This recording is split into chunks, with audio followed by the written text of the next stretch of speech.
Good afternoon, I'm Vincent Hill. Here are your top stories from Two Works for You.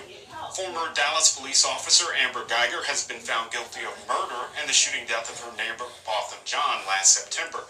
Guyger was off duty at the time and had just finished a 13-hour shift when she entered his apartment thinking it was her own. During deliberations, the judge said the jury could consider the Castle Doctrine or the lesser charge of manslaughter. The Tulsa sheriff making a statement regarding the topless ruling. In a statement, he said in part, upon further review of the 10th Circuit decision and analysis of the decisions made by other circuit courts in regards to public nudity, as well as the direction of AG Mike Hunter, we will continue to enforce state law. Yesterday, Oklahoma Attorney General Mike Hunter released a statement saying Oklahoma laws regarding public nudity have not changed. The McAlester City Council has approved a $50,000 emergency relief for repairs after discovery of a major water line break. The 12-inch break was discovered last night in a creek along Highway 31. It's causing water shortages due to a loss in pressure. City officials are urging residents to conserve water and have even placed the town under a precautionary boil advisory. City leaders say they're hoping to have water services restored to normal by Wednesday. And we're looking at another hot and breezy day out there as we make our way into Wednesday. It's going to be much of the same before that next cool front comes through. We still have that upper level high that's in place that'll slowly shift to our east. And again, it'll allow for a cold front to make its way through the area, increasing our chance for rain by Wednesday night into Thursday, and then also bringing us that much cooler anticipated air. Here's what we're looking at, though, for our future track. It stays pretty quiet. We'll be looking for partly cloudy skies with those lows tonight dropping down into the 70s. So we'll start off about 74 degrees tomorrow morning. Throughout the morning, then, temperatures warm back up. We'll hit that high back in the low 90s tomorrow afternoon. But again, much cooler air is on the way then as we head into Thursday. So the 70s come back. We're going to be looking for low 70s for the high on Thursday. 70s again for Friday. A brief 80s on Saturday before another cold front comes through Saturday night into Sunday. All right, thank you so much. Keep up with the day's news on our app and website and look for live coverage during our regular newscast at 5 and 6 tonight. We'll bring you another update here at 6:30.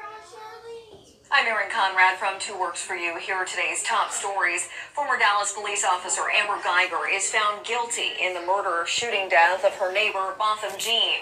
Guyger has been on trial for shooting Jean in his own home after she mistakenly walked into his apartment thinking it was her own. Well, today is the official start of flu season, and health officials are urging people to roll up their sleeves and get vaccinated. Cases of the flu have already started popping up across the country, including right here in Oklahoma. But it turns out only half of the nation gets the flu shot. This year, 52% of adults in the U.S. plan to get vaccinated. That statistic from the National Foundation for Infectious Diseases. And more manufacturing jobs are coming to the Broken Arrow community. October is Manufacture Month, and Broken Arrow has the third most manufacturers in the state of Oklahoma. During a recent Chamber of Commerce meeting, city leaders highlighted a few of Broken Arrow's key manufacturers that are growing. The Chamber, city, and schools are all partnering with local manufacturing companies to help create that workforce pipeline to help fill some of those jobs. And let's get a check of the forecast with meteorologist Kerrigan Chauvin. Well, it's going to be another warm afternoon. Temperature is definitely above average. Tulsa expected to hit a high of 89 this afternoon to our south, Muskogee, 91, Okmulgee at 92. And for the rest of the day today, again, going to remain warm and breezy. Winds could be gusting up to 25 miles per hour at times. It's going to be a gusty day out on the fair.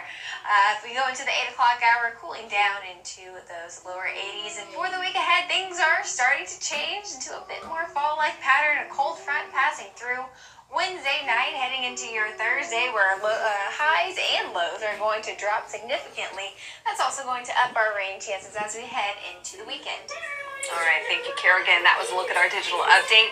Keep checking back for updates all throughout the day. I'm Erin Conrad, Two Works for You.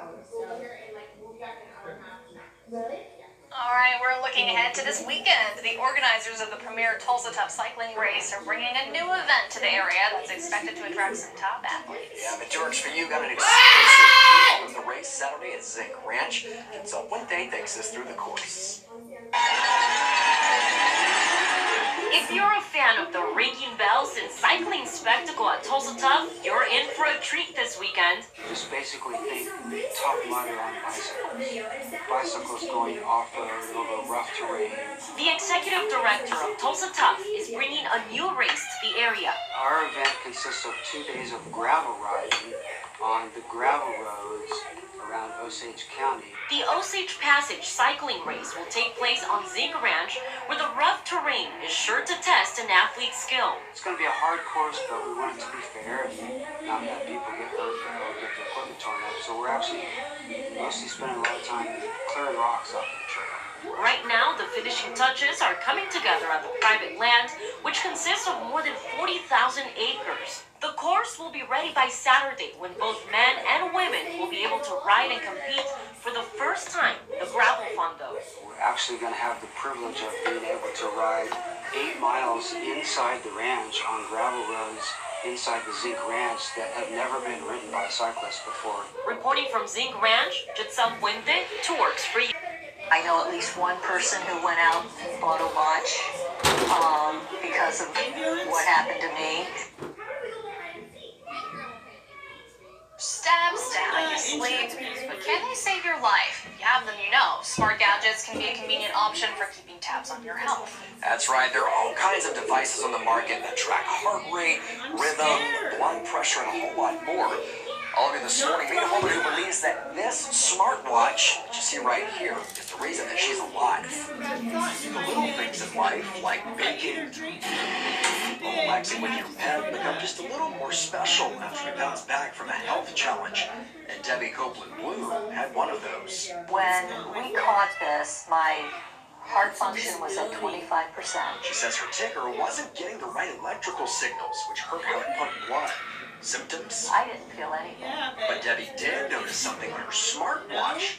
She changed the settings to show beats per minute, and the numbers she saw were troubling. And it was saying that my heart was at 155 to 165 beats per minute all the time. So she bought another device that tracked the same thing. Because I absolutely did not believe I had a high heart rate. Turns out the second backed up the first. So Debbie called her doctor, who ran some tests and sent her to the ER.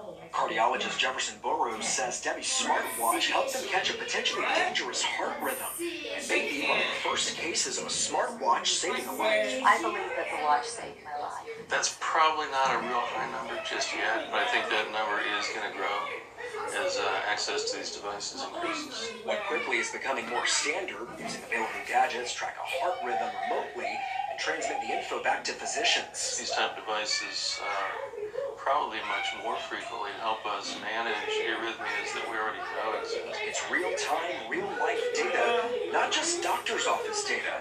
For Debbie, the watch is really watching. I know at least one person who went out and bought a watch because of what happened to me.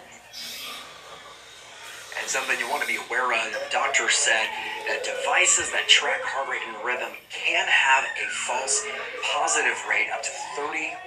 So you still need to consult with your doctor about any heart health issues. The watches and things like that are a great tool for kind of giving you some warning signs and some alerts, but you definitely want to consult a doctor because this thing is not... With technology, you can't always rely on it 100%, Right. but most of the time they're pretty spot on. Yeah, for sure. All right.